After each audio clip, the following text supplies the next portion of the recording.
Sorry for taking so long to come into this video. Scott and I had a chat just about various things and cathartic. Is it cathartic? Probably more frustration. But here we go again. Hello, darkness, my old friends. I've come to talk with you again. Yes, it's the latest from Heart Standard. My name is Joe Sked, and I am joined on this miserable Monday afternoon by Scott McIntosh. Scott, what's worse, this weather we're having in Aldreekie or Heart of Midlothian Football Club starts this season? Well, the weather's temporary. The Hearts form may be permanent just now, just going on what we've been seeing. So yeah, I think we've got to go with the weather just now. That's an easy one to answer. Oh, geez. This is so basically this video podcast is going to be two parts essentially. We'll look back at yesterday's game, 1-0 defeat to Dundee United, which made it 6 defeats on the spin, 7 without a win to start the season. No doubt we'll repeat ourselves with a few things just because it was very much deja vu at large parts of watching yesterday's match, and then we'll assess where the club go from here now that we have thankfully reached an international break and we get a couple of weeks off from watching Hearts in their current guise. So Scott, what did you make of the start? We'll talk about the game first. What did you make of the starting 11? Because there was certainly a few eyebrows raised when it got announced. Yeah, I think the Stephen Kingsley decision is probably the biggest eye raiser, and again, it's not so much on the individual himself. I think in certain fixtures, having Stephen Kingsley play right back wouldn't actually be that bad a shout. I think he can make that his role a position that he can play if we are playing very defensive and we don't have the ball, or we're not expected to have the ball in the opponent's half for the majority of the game. Then I think Stephen Kingsley at right back can be deployed in certain situations. I just felt that yesterday probably wasn't one of those examples, and in fact, and I get why he's went to the 4. I think he knew that playing with a 3 would set the mood music amongst the fans before a ball had even been kicked. But really, in essence, as soon as Taylor's not available, you really can't play the 4. I think you've probably got to go with some form of a 3-5-2 or 3-4-3 formation, and probably, take a bit of a gamble and play a Forrest or an Oda in that wing-back role. So yeah, I think that was probably the most disappointing aspect. I think the rest of the team, again, I don't think it's so much about personnel, it's about how we're deploying those players, and then the decision-making of those players throughout the match. That's probably the bigger issue just now for me. Yeah. I think the big thing with the right back situation is that we signed 2 right backs and we're playing a left-sided. I think we've signed 1 right back. I definitely wouldn't class Oyegoke as a right back. That's the fact that he's played there and adds depth to it. We've obviously. I'm not rewriting history. We've got Nathaniel Atkinson. I know a lot of people have said about him, but I mean, again, he's not the answer.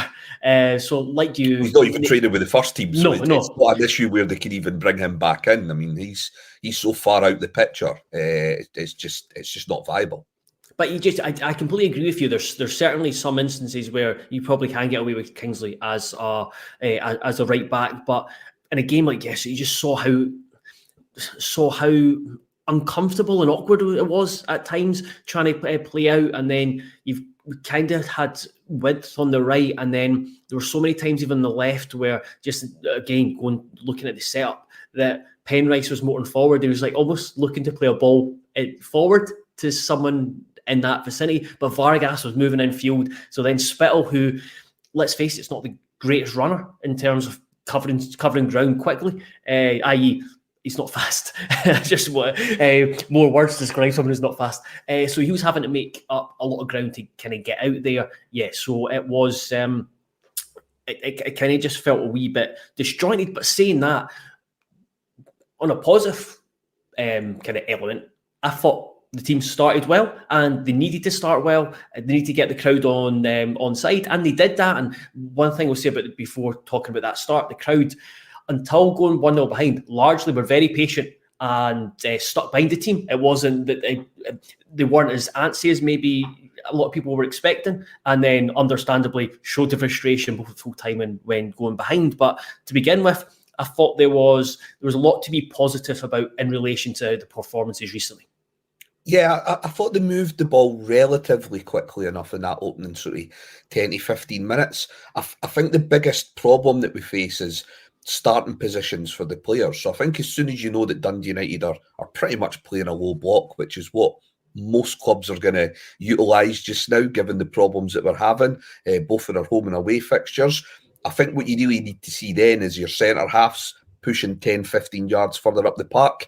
You then need the likes of Grant and Spittle to be finding space in behind their midfield and in between their midfield and backline. But again, I think because there's such a lack of quality in playing out from the back through our centre halves, the likes of Grant and Spittle then find themselves coming deeper and deeper to try and retrieve the ball, which then means that Shanklin has to come back to fill the 10, and it means that Vargas and Oda, although they may create space at times, there's no one in a central position to exploit it. So although there was signs of a bit of progress in terms of how quickly we were moving the ball, there's still an issue in terms of where players are finding themselves when we've got possession. And that seems to be the biggest issue. There's no, and again, we're not just saying this after 2 or 3 games. This is a year on. Yeah. There's still the same problems. And I think against Pilsen last Thursday, I think there was a conscious effort to try and get Devlin and Grant as close to the forwards as they could. But again, the problem with that is that you're creating such a big gap between forward to defence that there's nobody there sort of linking that play. And I think Boateng's very good at recycling the ball, and that's ostensibly why we signed him. We signed him to be competition for Benny in that number 6 position. But what we're trying to ask him to do now, which I think has been quite apparent in the last 3 fixtures, is we're almost try to force him into being a ball carrier for midfield, and that's not his forte. I think he'll give it a go. I think he's quite good at giving most things a go, but it's not really his particular strength. So again, the issue isn't so much around the formation that we pick, it's around whether we've got the right personnel and whether we've actually got people starting in the right positions. Yeah, I thought Kent and Halkett, the use of the ball, I thought it was okay to begin with. I thought they played, especially they went longer a couple of times, and it worked because it was turning Dundee United's defence, and it was just essentially getting Hearts up the pitch and into territory and putting pressure on the United defence. And I think that's how the crowd responded to it. But yeah, as the game went on, there was moments where they would get the ball in kind of within own half and then have just acres of space. This isn't just a Hearts gripe of mine. This is see it so many times where you just want, why doesn't the defender just step in and kind of commit? And then that's way you're taking a wee bit of a risk, but at the moment Hearts need to take as many risks as possible when playing. Take a risk, step in, and try and get a United midfielder or something, just move them around, and then you shift the ball, and then that's where you start to move. But again, it's like the thought process behind it, too slow. Naismith talked about it, too slow to move the ball. And then another aspect of frustration in terms of how we move the ball, again, probably not just a Hearts issue, but the amount of times where a ball is played behind a teammate or played to his feet, and you're trying to gain momentum, and you want the ball, for example, if it's going out to James Penrice, play it a couple of yards in front of him, so he's running onto it, and then you're getting momentum. But then it's always kind of to the side, or again, that's just a personal frustration. But I think it leads into just how slow and predictable that Hearts can be. And as Graham says, we don't look like we have a game plan. It's so slow and predictable and easy to play against. There's no pace, and we're creating very little. It's extremely concerning. It's kind of spot on in all incidents there. And you go to Jim Goodwin's comments from yesterday, and he talked a lot about Steven Naismith and being in that position. But what stood out for me was just the way he looked at the game.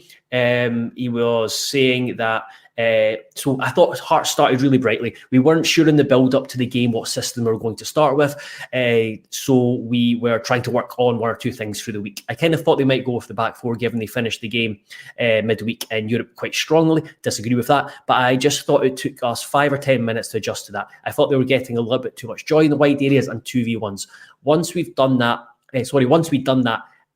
I think we were quite comfortable. We were quite happy to sit there in our low block and try and hit them on the counter attack. And I think that's what you saw after 20, 25 minutes. I turned to my colleague and basically said, Hearts need to score. in the next wee while. Otherwise, that momentum, that positive start, it's going to dwindle away, and Dundee United look like they're getting more comfortable. Yeah, and I think so. And I know what Graham's mentioning there about the lack of there being a game plan. I think there is a game plan. I think it'd be disrespectful to suggest that managers who have their coaching badges and get to this level of the game don't know how to work on a set plan from Monday to Friday. I think it's the execution. I think the core aspect of what's missing just now at Hearts, and it was the same under Robbie and that towards the end, is that I think the message is getting lost on the players and the manager's voice is not hitting on the players. And I think you saw that towards Robbie's end. You saw how visibly frustrated he would be during games, and you're thinking, right, so the players aren't doing what you want them to do, so it means that you do have a game plan. The problem now isn't the fact that you don't have an idea on how to change things, it's the fact that your voice seems to have got lost on players. And it happens at elite football. You get managers like Antonio Conte that specifically only spend 1 or 2 years at clubs because they know that the players after a set amount of time will just stop listening to them. That message just appears to get lost. Now again, where there's an issue with Steven Naismith here is that I don't think it's ever really landed in terms of how we progress with the ball. Again, last season, if you were to then sort of start to analyse it again, you would view it as pretty much the same sort of ponderous style of play coming out for the back, but we had that X factor and we were that little bit, tighter at the back as well, whereas now we don't really have those other things going for us. So that to me is the issue. It's not so much that Naismith doesn't have a game plan, it's the fact that there doesn't seem to be a buy-in from the players, and that's either, whether that's lack of confidence or maybe just lack of ability in some players, that they're unable to do the things that he wants. I think Cammy Devlin's maybe a good example of that in terms of in possession. It still all points to the manager being the issue ultimately. You can't get rid of a whole squad. So that's why it's Steven Naismith's name that's getting mentioned all the time just now by the media and by various pundits, because ultimately the buck stops with him. Whether it's a lack of game plan, lack of confidence, or his message just not relating to the players, it ultimately still ends up at his feet, unfortunately. Because I've seen it in kind of the vantage point of where we sit press box, whether it's at Tynecastle or away games. Seen it with Robbie Nielsen, where he's like, Hearts fans are kind of moaning about, if Hearts fans are moaning, like, oh, we're not passing forward quick enough, we're not getting the ball forward quick enough, we're sitting too deep. Every time, in all those games, Robbie Nielsen, whether it's Robbie Nielsen or Steven Naismith, they've been shouting for the team to get up. They've been shouting for the team to play quicker. They've been shouting for the team to get the ball forward quicker or move it quicker and be more attacking. So there's so kind of exactly what he said is that obviously there's an issue between what the manager wants and what's being delivered, the execution of it, and I think that's perhaps the biggest frustration. Well, there's maybe not the biggest, but certainly one of the key frustrations is we saw last season how the team progressed through the season, and then you thought, right, perfect, we've brought in, well, on paper, people were thinking good transfer business, and then you're thinking, right, that now is the time to kick on under Naismith and have a bit more of the style that maybe he wanted, he promised when he came in the door. But it's, rather than go that way, it's regressed, and that's why it's like the kind of the message of it's only the start of the season, new players adapting. I don't think that I can't really accept that just because you can turn around, look at Dundee United. I think they had 6 new signings in their team yesterday. I think they made 13 altogether. Motherwell the other week, I think they made about 13 signings. When you look at Dundee United, it was very, very organised, and I know it's much easier to set a team up to be hard to beat and resolute. But at the moment, kind of leading on to the next point, I just feel there's such a vulnerability and inevitability about this Hearts team at the moment. So just as the game progressed, I was just expecting Dundee United to score. Yeah, I mean, and look, balance of fairness, Dundee United will hit these problems that we've got later on. So it's, and I think this is where I've tried to have a wider conversation around the issues that sort of plague Scottish football out with the old firm. I think there's many examples of a Steven Naismith style of manager coming in and providing a short-term solution to a club, whether it be Barry Robson at Aberdeen, Jack Ross at Hibs, Stephen Robinson at Motherwell, Jim Goodwin potentially at Dundee United, where they can deal with that churn of recruitment over a summer if they know that fans are going to be happy to get results first and foremost. And I think Goodwin will get that goodwill over the next few months. The problem then comes when fans, the expectation moves on to wanting something a little bit better than that and expecting a little bit better. And I think that's where Steven Naismith finds himself this season. This isn't a black and white way of looking at it. Steven Naismith isn't either a bad manager or a good manager. It's just around whether what he can offer just now is suitable to what Hearts need and also this group of players need. And that's where there's potentially a conversation that needs to be had around what he's doing up to this point. I've not got a problem with or a fear of Hearts playing away to Celtic in a couple of weeks, because I think Steven Naismith's already shown over the last year that he can set us up in those fixtures to be competitive and maybe even get a result or a surprise. The issues then, say, mirroring away the week after that and Ross County home. At home. It's what we do in possession when we've got 65 to 70% of the ball. So I think, again, it goes past just Steven Naismith. I think there's a long-term structure of how Hearts play football, from youth football all the way up, that the board need to look at. It isn't just about Steven Naismith's position. It's just about whether we're set up for going past that initial first season of consolidating and being hard to beat, which is what we were last year. Again, I'm like you. I think on paper, we look to be bringing in players that could maybe bring a bit more spark. You've got the likes of Danda and Spittle, who were coming off of career best sort of performances. But again, they're finding space at a premium compared to where they were when they were playing for teams in the bottom six. So again, it's about players maybe just not quite adjusting to their surroundings, which I agreed to that to an extent when Steven Naismith said that post-match yesterday, that it's a settling in. But then how is he helping with that when there's such a lack of continuity in team selection and formation? So yeah, this is where, again, unfortunately, I feel like a broken record, but it comes back round to the manager again. And this is where it's not just about a defeat or two in isolation. That's fine. We're Hearts.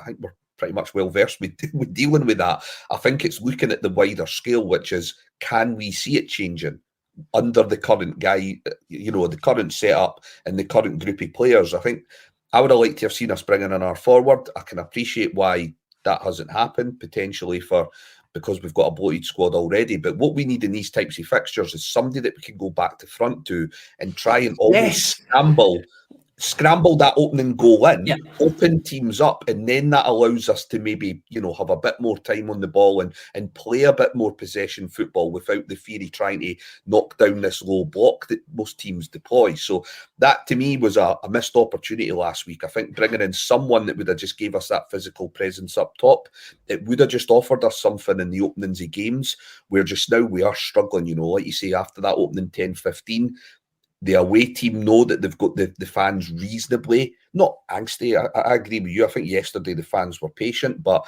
it's all about just, trying to get the fans on board and keeping them on side and trying to get that opening goal by any means necessary. And then if you do have a particular game plan that you want to implement, it's easier to do so when the other team have got something to chase and there's a bit more urgency at their end. Yeah, absolutely. I was, yes, So in terms of the striker, I thought, just looking at the options, and it summed up yesterday, we didn't really have I don't think we had a striker on the bench because Musa wasn't on the bench. James Wilson was playing with the B team, and Liam Boyce was, I think, picked up the injury against Pilsen. So yeah, you've massively short there. I was off the view, it's like, not just that, but the striker's not the main issue, because the lack of chance creation is a huge issue as well. But like you said, a big physical striker is, I think, when you just look at the Scottish football and how the Premiership is and the culture of Scottish football, in that I think you need a centre-back who can dominate in there and win his headers and win his duels. We've got two of those in Halkett and Kent. Obviously, Kent's been more consistent. Halkett's been injured, and I do think you need someone you can go back to front to, like you said. And it means that teams are more reluctant to camp out on the edge of the box if you've got a boy that you can chuck the ball to and he's going to cause havoc. I look at, for example, Kyle Vassell. I think it's a really good example of that kind of physical striker. He can play a bit, but he can put himself about, and he just gives you a focal point. And for all these qualities, Lauren Shankland, you don't really just want to chuck the ball up to Lauren Shankland. He's strong, but he's just not that type of striker. Yeah, exactly. And it's just, this is where it goes back to someone with Steven Naismith's history and time spent in Scottish football should have the awareness to know these things. So he doesn't really have the excuse of saying, oh, well, I'm new to the game, I'm new to the style of football up here. I think having a bit more of a variance in terms of styles of play would be good. And I get it. I know that some people don't like to see that style of football. I personally don't mind it. If it means that we're seeing more chances created and there's a bit more goal mouth action, I'd rather watch that than see us have 70% possession, but have an XG of under 1, which is all we've had so far this season. So yeah, I think there was a missed opportunity last week in terms of bringing somebody in that could just get us out of jail when we are struggling to break teams down. And again, you would think that after watching us play this certain way for over a year now, that's something that would have been identified during the summer, and it's a shame that it hasn't been. I know. I definitely know we looked at forwards or strikers in the window, but I'm not sure they're quite. I'm not sure any were kind of a big physical like Kyle Vassell, or I know Sam Cosgrove was mentioned, even though he wasn't at Tynecastle on Thursday. And kind of the last thing on the match before we talk about kind of the future and where Hearts go from here is the big thing is a lack of reaction. I think we've not seen much of a reaction from the team this season when things have got tough. You look at Falkirk, it just, as soon as Falkirk scored, you never felt like Hearts were to get back into it. Did well. Like, I thought there was a moment where at Motherwell you thought, right, Hearts could go and get the second goal here and get an equaliser, but certainly wasn't the case when it went down 1-0 to Pilsen, and definitely wasn't the case yesterday. Do you think that's more of a confidence mentality issue? Yeah, 100%. This is where I have a bit more sympathy for footballers. I think this is where sometimes as fans, we can sometimes misconstrue low confidence as a lack of effort. And I don't think there's been a lack of effort amongst the players this season, but there's certainly been an abundance of a lack of confidence. And I think, again, sometimes I'll misuse the word responsibility when I'm talking about players maybe wanting to get their foot on the ball and maybe, drive forward. But again, I just don't think we've got a lot of players that are capable of doing that, especially from midfield to up front. So again, I don't think it's a case that the players aren't willing. I just think they don't have the confidence. And again, that goes back to what can be done during the week to fix that. What can you do during training drills to try and install that confidence? Because until we get a result, and again, yesterday wasn't about the performance per se. If we'd played that way yesterday and came away with a 1-0, that would have been a big result, because it maybe then would have led to a bit of momentum and confidence building to then move on to better displays. But unfortunately, we were at the wrong side of a 1-0. So again, where do the players take confidence before they go back into the league campaign again after the international break? This is where there's a concern. There's nothing that we can do recruitment-wise, really. I know that there's free agents and that kicking about, but then there's the usual concerns around whether players are match fit. If you start to look at anyone who's been out of contract for 2 or 3 months and not had a proper pre-season, so that has its sort of drawbacks. I think for me that the obvious choice would be to go into that well of B-team players that have performed well now for about the last 18 months. I'm thinking Callum Sandilands, Finlay Pollock, James Wilson and Macaulay Tate. They're probably the 4 main ones that I think can all offer something a little bit different to what we have in the team just now. And again, it's not about them turning things round fully, but it can maybe just give other people just a little bit of a boot up the backside and just bring a bit of freshness to the squad as well. Yeah, bringing a comment, I was going to bring this in anyway. Michael Wright says the way we try to press the ball is very predictable, and I think we need to mix up. What are your thoughts on whether Pollock could be the midfielder to run beyond the strikers? So I've watched a few games of the B team this season, and Pollock is the most exciting player at Hearts at the moment, because he is a winger who gets the ball and then wants to take on his fullback. He wants to run with the ball, and he's very, very, very quick. Probably quicker than any of the wingers we've got in this squad now. And that's where yesterday I was like, I could see why maybe Naismith didn't bring him on, just because, especially later on when it was getting was getting a wee bit dicey. Do you want to bring him on at that time? But at the same time, I think just a young boy would just playing for Hearts. I think he would thrive no matter what. Just want to get the ball and try and show something. But he's certainly someone I would like to see more of. Callum Sandilands is the player that Michael kind of talked about in terms of a midfielder who's got a willingness to run beyond the striker. His goals and assists over the last couple of years from midfield in the Lone League has been brilliant. Macaulay Tate, he was. There was a bit of a red flag when we went down to Fleetwood and he stayed with he's got minutes with the B team on the Friday night, I think it was, and then went down to Fleetwood and played Blair Spittle as a number 6. That I was frustrated by that, but he's obviously a talented player. Then you'd expect James Wilson to get hopefully minutes this season. And then I know you and Murray mentioned it yesterday on Twitter. Adam Forrester at right back as well. Yeah. Again, he's someone who has impressed me. I'm not whether he's as the physicality is there as a defender in Scottish football. I'm not too sure. It's only until you see them in that environment. But in terms of height, good presence, and he's a very good footballer as well. So there are definitely guys who are performing well and that you can look to within the B team and perhaps will hopefully be looked at over the coming weeks.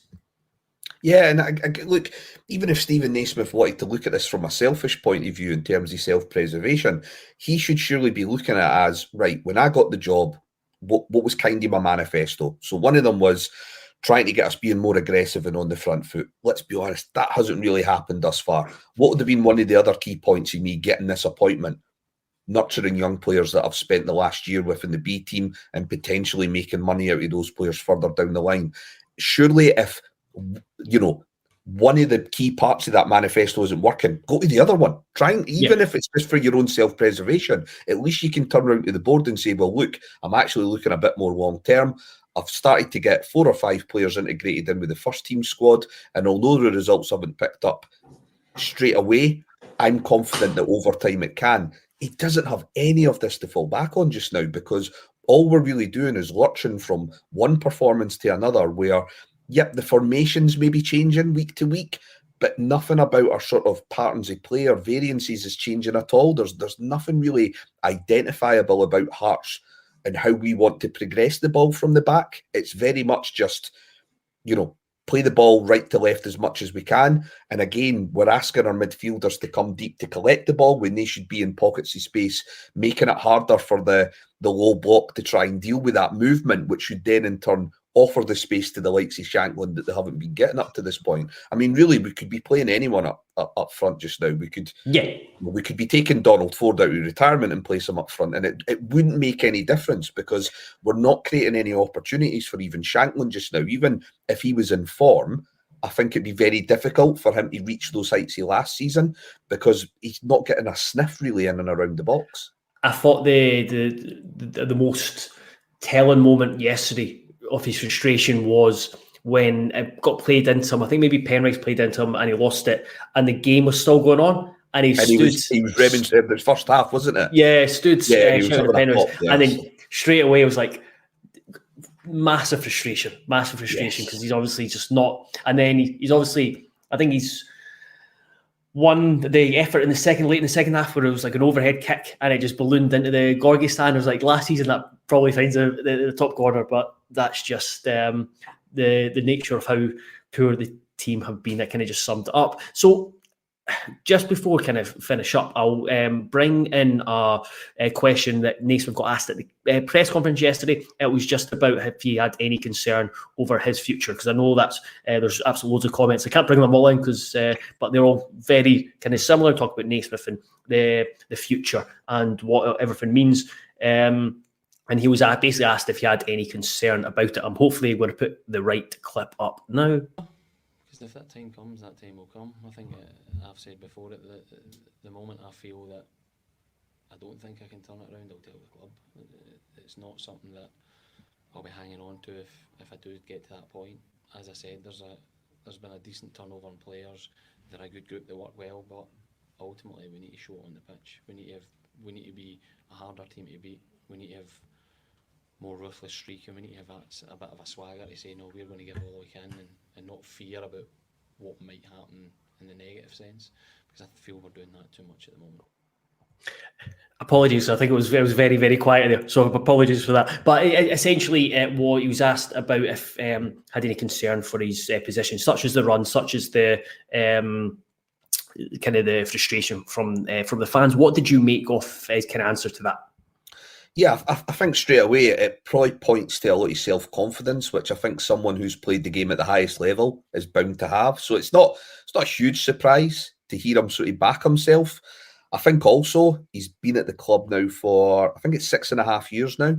So he has seen how this board have operated with other managers, and I think he's probably quite confident that they don't really pull the trigger too quickly, even when there's been examples of when it maybe needed to be pulled 2 or 3 months beforehand. So, you know, he was at Hearts when Craig Levein probably outstayed his welcome, and he was also there and he saw everything that sort of happened with Robbie over time as well. So I think a mixture of those two things, his experience of being at the club and seeing how the board operate in similar circumstances, but also his own self sort of confidence, is probably why he's gave that answer. And again, I don't really blame him.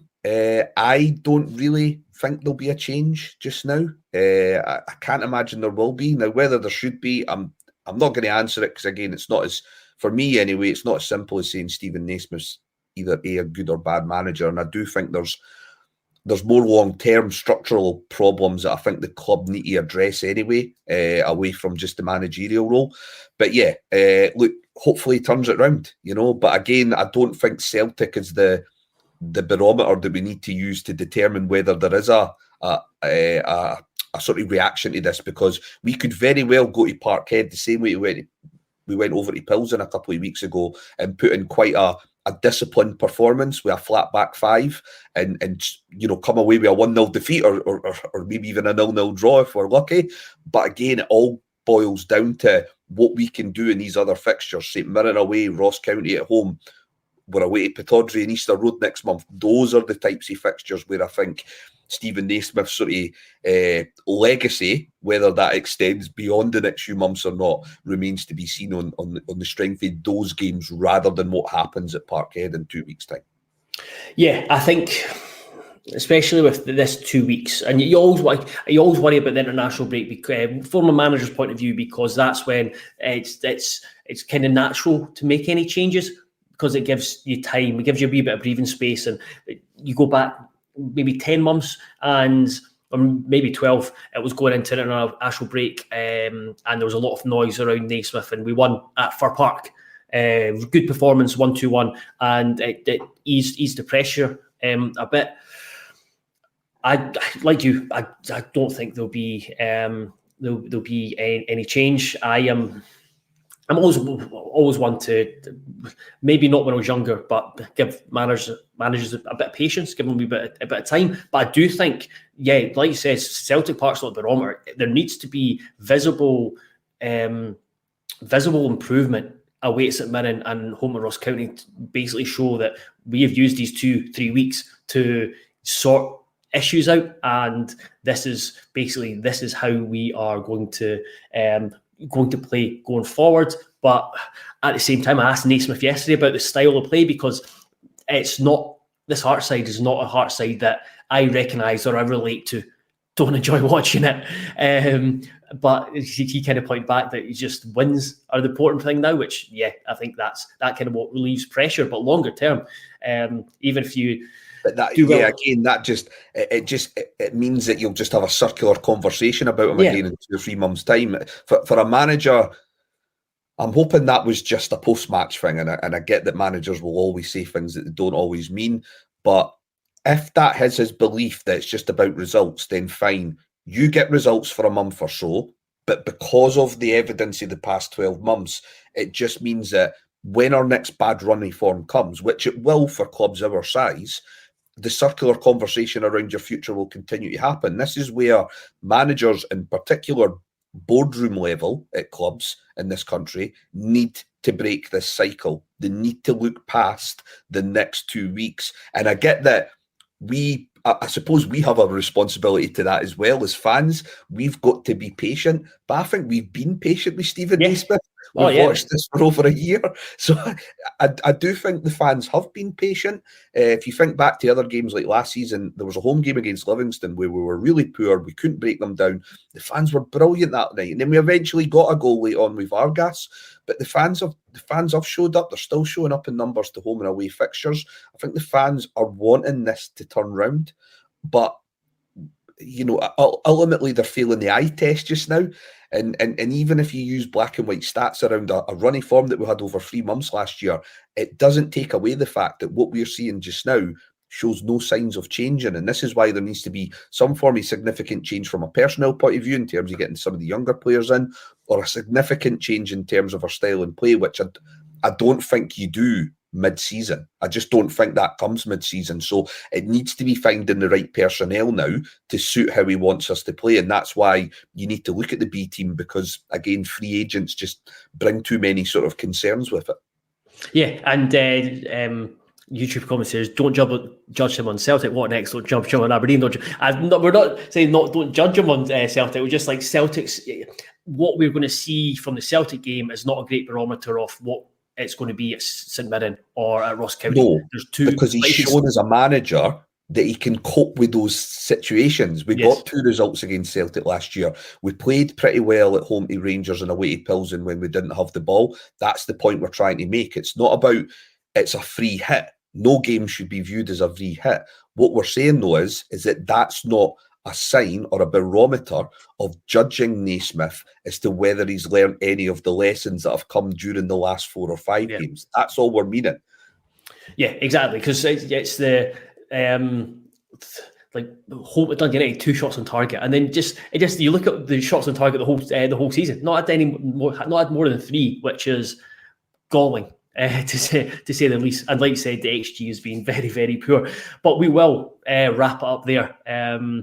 We appreciate everyone who has listened and contributed, and there's absolutely loads of comments on YouTube. I'll struggle to keep up with them while also listening to and conversing with Scott. Appreciate everyone who continues to read, etc., etc. We hope you have a very nice international break and have a nice wee break away from watching Hearts.